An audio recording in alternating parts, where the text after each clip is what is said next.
Hello, BookTube. Welcome back to another a match of unhauling your favorite books. It's been like a month since I've last done one, and I was like, it's time to go through my shelves and see what can go because I love unhauling. Um, this is going to be like a very 20th century unhaul only. There are some big authors in here that I just don't care for. I'm done my time. I'm done. It's kind of like when I went through my like ancient classics a couple months ago, and I was like, Aurelius, you're done. I'm done trying, if I'm being honest. But before we get to the big unhaul, I'm gonna sprinkle in a bit of new books and new woes. It's a double whammy of both because I found three books I want to talk about that I recently got. And so the first one I found was Boy Erased. Lovely, not lovely. It's a bit confronting. Um, Memoir about gay conversion, having that as like a young person. I read it as a teen, really enjoyed it. I never watched the adaptation because I don't watch movies, but maybe I will at some point or whatever. But I was like, I need to give this book a reread because it has been yonks since I've read it, and so I'm very much due to. And then I found a very lovely hardcover, the complete short stories of H.G. Wells. Now, you may think, Andrew, when do you ever read sci fi, like ever? And you're right, but I've always had a bit of a soft spot for H.G. Wells. I think when it comes to Wells or Jules Verne, I think I've always been a Jules Verne girly at heart. But it's time I go back to Wells. I've read his major books, like the Big Six or whatever. I've read them as a teen, and I've really liked them, but I've just never gone back to him.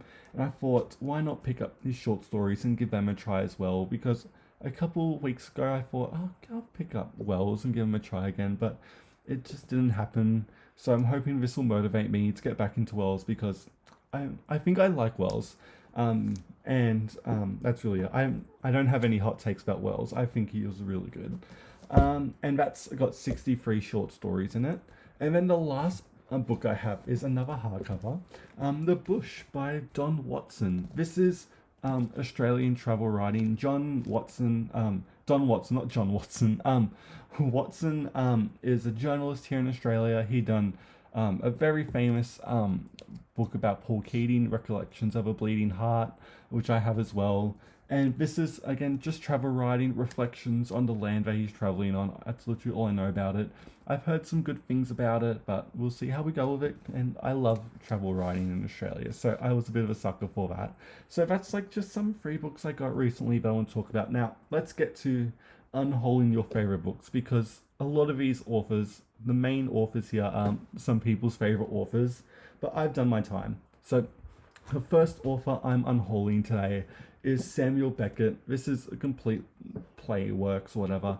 I have tried with Samuel Beckett for so long. I don't like him at all. I know people worship the ground he walks on, but I can't do Happy Days. Endgame sucks. Waiting for God or whatever that one is. I don't care for it. I did when I was going through my 20th century books, go through and try a bit of Samuel Beckett. Like I picked up like After the Fall and maybe some other stuff in here, but literally, oh my god, it's just too. It's just not for me. It's not my taste. I feel like Beckett expects you to think he's smart, and it's just I've done my time. I've done my time with Beckett. Maybe I don't even think I'll pick him up ever again. To be honest, I've done my time.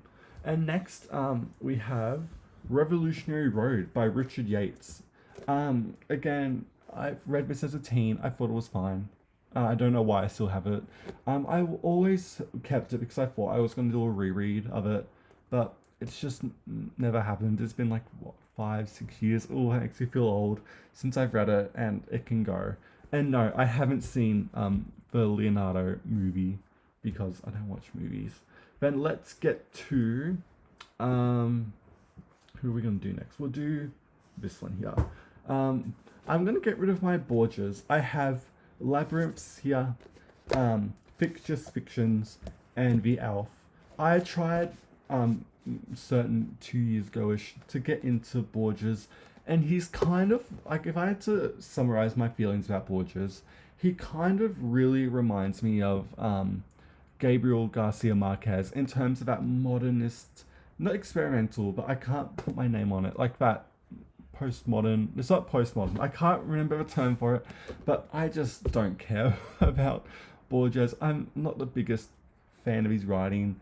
I know that's a hot take, but he literally does nothing for me.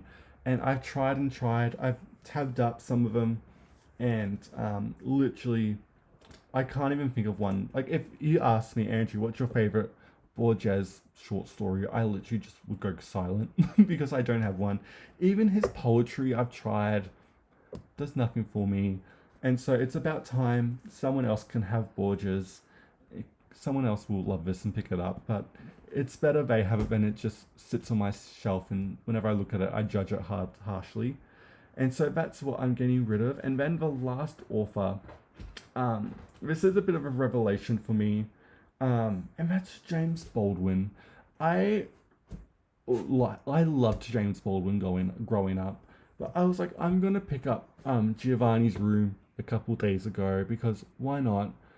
And I didn't like it. I didn't like the writing. I was like, oh my god, what's going on here? And I picked up all my Baldwin that I have because I don't have any of his nonfiction. So I'm hoping, or like his essays, I don't have any of those. So I'm hoping that maybe it'll be one of those authors where I like his nonfiction, where I like their nonfiction, but I don't really like their essays, their fiction, kind of like a D.H. Lawrence thing. But yeah, I picked up and I went through a couple of Baldwin's novels, and I was like, it's time to go. Like, it makes me feel so. Um, it's crazy how much you think when you look at certain authors and you go, oh my god, like I used to like you, and it's like, what happened? And so I'm gonna be getting rid of just above my head. If Beale Street could talk. Tell me how long the train's been gone.